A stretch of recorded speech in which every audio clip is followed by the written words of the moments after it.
اگنتی مبارزه با کروپسیای تاجیکستان از انجام تفتیش پیشکی و با تصدیق فکر عیبدار کنی به دادگاه سپردن پرونده معاون رئیس جماعت دیهات عینی نویه ورزاب نمازوف شمس‌الله خبر داد. منصبدار امکنون سابق بر اساس ماده 247 قسم 4 بند به کودکس جنایتی جمهوری تاجیکستان به قلابی به مبلغ مخصوصا بزرگ انیقترش طلب و طمع کردن 50,000 سومونی در عوض همگی 4 ساعت قید زمین عیبدار می شود.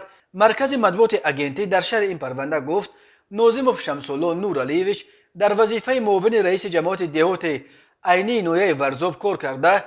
در دوره فعالیت کاریش با استفاده مقام خدمتی با روی فریب به باوری شهروند ا در آمده وعده داده است که به عوض مبلغ 50,000 سومونی به آخرین از حدود زمین‌های جماعت نام برده 0.4 گکتار قطعه زمین نزد اولگی جدا کرده می‌آید. سپس ناظموف از شهروند ا 20,000 سومونی را گرفته باز آورده دادن باقی مانده 30,000 سومونی دیگر را طلب نموده است. در نتیجه گذراندن چاره‌بینی‌های اپراتیوی تفتیشاتی ناظموف شمس‌الله بعد از شهروند ا گرفتن مبلغ 30,000 سومونی در جای حادثه دستگیر گردیده مبلغ مذکور از او همچون دلیل شیعی یافته گرفته شد. در سالهای آخر نرخ قطعه زمین در دره خوشمنظره ورزو به دلیل در اینجا عزم ساختن بوستانسرا داشتن مردم ثروتمند به کرات افزود. جماعت عینی که دره خرنگان به آن داخل می شود نیز یکی از منطقه است که نرخ زمین در اینجا به قول معروف تا به فلک رسیده است. به معاون امکنون سابق رئیس جماعت عینی نویه ورزاب برای قلابی به مبلغ مخصوصا بزرگ